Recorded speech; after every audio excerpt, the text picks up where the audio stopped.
Being together changes us. And if we allow it, if we have hearts and minds that are humble, then these relationships will refine us. And when you think about refining is a removal of impurities or unwanted elements. And there are some things about each one of us that are less desirable. Some mistakes we made or just quirks in our character that are not quite as Christ-like as we would like. And we need each other for the refinement that is necessary. As we follow Christ, God is drawing us into relationships with one another that will indeed refine us. And sometimes that refinement is painful and frustrating, and sometimes that refinement is delightful and pleasant. All of it will result in each of us becoming more like Jesus. And as we are becoming more like Christ, others who are witnessing the community that we have, their minds will be blown away by the love that they see displayed in the unity of our relationships. Yeah. We're going to read Acts chapter 2, verses 42 through 47. This is going to be our only text for the day. We think this text is so important when it comes to our relationships with one another. We're going to look at the first century church, and we're going to find 4 things that they were devoted to. There's a lot of things that we can be devoted to in this life, but let's hone in on what they were devoted to. Acts chapter 2, verse 42 through 47. I'll go over here so you guys get some love as well. They devoted themselves to the apostles' teaching and to fellowship, to the breaking of bread and prayer. Everyone was filled with awe at the many wonders and signs performed by the apostles. All the believers were together and had everything in common. They sold property and possessions to give to anyone who had need. Every day they continued to meet together in the temple courts. They broke bread in their homes and ate together with glad and sincere hearts, praising God and enjoying the favor of all the people. And the Lord added to their number daily those who were being saved. So as we look at the first century church, this is of course after Jesus ascended. He wasn't with them anymore. So they're trying to figure out, what does it look like to be a follower of Christ when Christ isn't actually with us? And so this is kind of the breaking out of the first century church, and this is what they were devoted to. This is the scene that we see in their relationships with one another. And, we could go into the breaking of bread. Nick said he loves eating. I think we all love that. Eating with each other, that's good. Praying together is good. Reading the Bible together, that's good. But we're going to hone in today on fellowship and devotion. Here's these 2 words in the Greek. You guys can try to say them if you want, but we'll just go with fellowship and devotion. But what these words mean: fellowship, association, community, communion, joint partnership, the share which one has in anything. That's that word fellowship. And then devotion. Devotion is to be earnest towards, to adhere closely to attend to continually continue, and to wait on. This is what they were devoted to. They were devoted continually, waiting on one another, attending to one another in this community. Now I want you to think for a moment, what are you devoted to? What are you devoted to? There's lots that we can be devoted to besides, the community. We can be devoted to our careers, to our hobbies. We can be devoted to a certain type of lifestyle, but what are you devoted to? What comes to mind? And then, as you look around you, how would you describe your devotion to the people around you in this room? Would you use the word devotion, and to what degree? When we look at this church in Acts, it seems pleasant and wonderful and great they were devoted, but there was a result of these devotions. The result is that God was praised. I think if we really boiled down, if we had a goal as followers of Christ, what's your goal in life? There's lots of little surface level things that might come up, but at the heart of it, I think all of us would arrive at, we want God to be praised. We want God's name to be elevated in our lives and not our own names. We want God to be more known and us to be less known. And this is what was happening through their devotion to one another. There was favor with all the people, and more people were being saved and added to this community. This scene in Acts 2, it's delightful. It's heavenly. Like, I want to be a part of this first century church as I read what happens in these 5 verses. But in the following chapters in the book of Acts, you see selfishness and dishonesty emerging. You see disagreements forming between different groups in this community.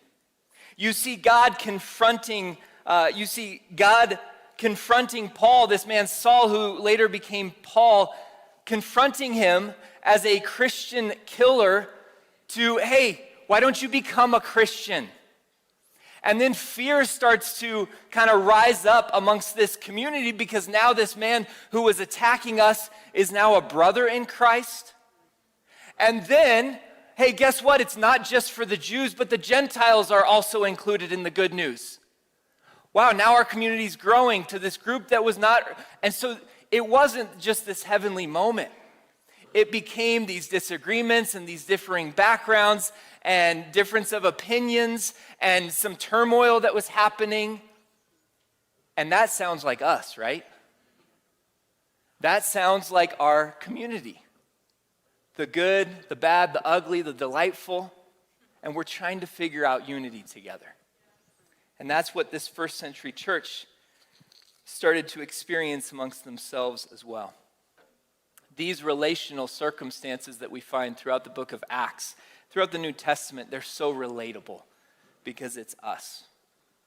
Yeah, so kind of on this point, I think, like, if I'm putting myself in the first century church and I'm imagining worshiping next to Paul, I'm struggling because I'm remembering that he's the guy that was approving of killing my brother Stephen a few months ago, or however long it was. I don't know. Lee might know. Anyway, but I would be struggling if I was trying to worship next to Paul. I would be like, man, at best, this guy just made me feel insecure about whether or not I was going to live. At worst, he actually killed someone I love, and I'm kind of ticked off about it. You know what I mean? Yeah. And I think that this brings us to our current fellowship. Like, as you guys probably looked around the room, I'm sure there was someone who you were like, I'm not going to look at them because I'm not feeling very devoted or something like that. And that has been the case for us. We've grown up in this church, both of us, and we've been in ministry and paid ministry in this church for 8 years. We've been in volunteer ministry for 5 years on top of that. And it's like no matter where you go in this fellowship, as long as you're doing life with someone, you might get hurt by them. And you might be the one that's actually hurting them. Yeah. When we were in teen ministry, or when we were doing, we were teen leaders for a bit, like 11 years. It was quite a bit. But anyway, so when we were in teen ministry for a bit, one of our big focuses was building intergenerational relationships. And it was kind of the gospel we preached, like, millennials being friends with boomers and Gen X being friends with Gen Z and just bridging the gaps between all of these different generations.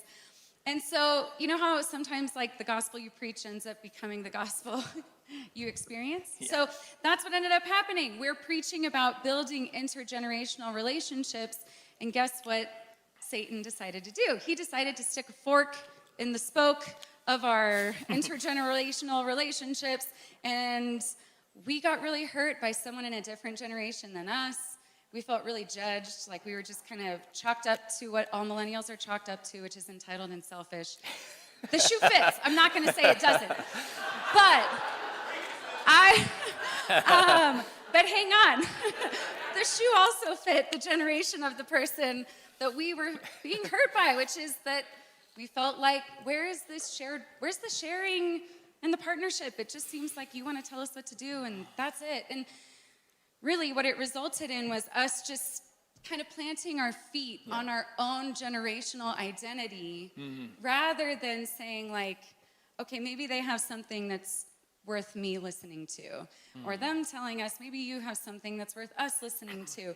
And so anyway, I share this to my shame, because we've kind of hopped, skipped, and moved around with this baggage of bitterness. Like, I'm still mad at those boomers. I'm still mad at that Gen X. Like, they blah, blah, blah. You know what I mean? It can be easy for me to want to plant my feet on the very shaky ground of bitterness and resentment.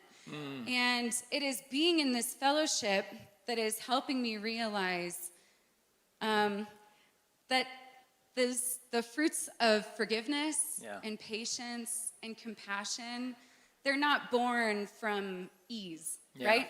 They're born from discomfort. They're born in times of conflict. They're born in times of tension. And I think that I'm a sinful person. Dustin's a sinful person.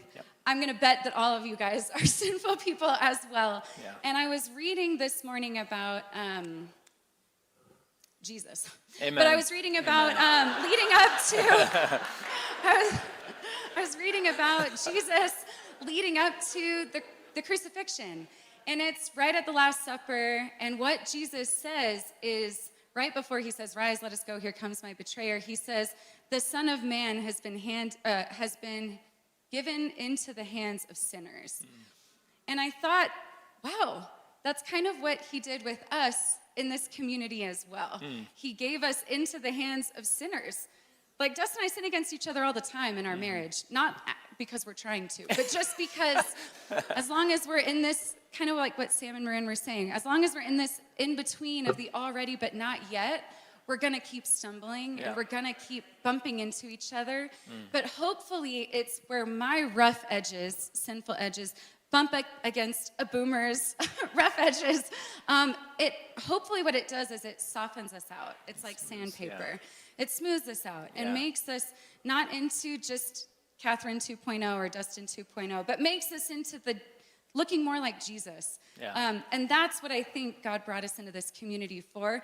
And that's the real price of devotion, is sacrificing my own sense of spirituality. Amen. And being humble. Amen. Thanks, babe. That's good. So if you guys look around again, it might be awkward, but go ahead and look around. Look around. Who are you sitting next to? Who's behind you? Who's in front of you? Maybe it's the same seat you've been in for many weeks or months or years.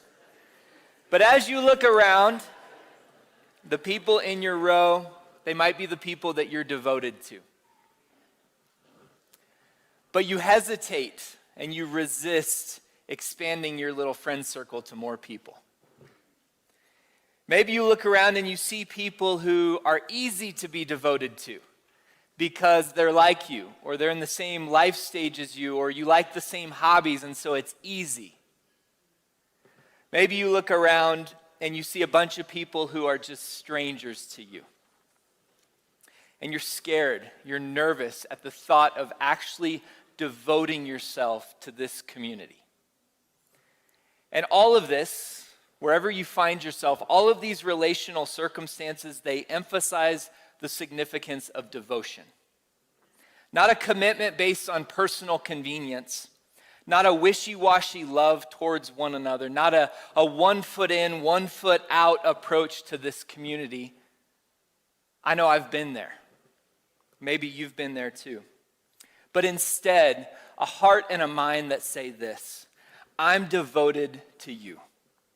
I'm devoted to you when we hurt each other and when we say things that we don't mean or that we wish we could take back. I'm devoted to you when we disagree with each other.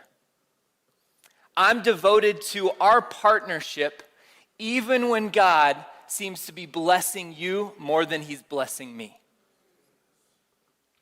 I'm devoted to this community more than any political party.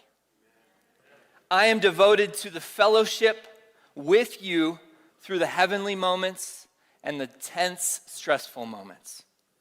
Why? Why this kind of devotion?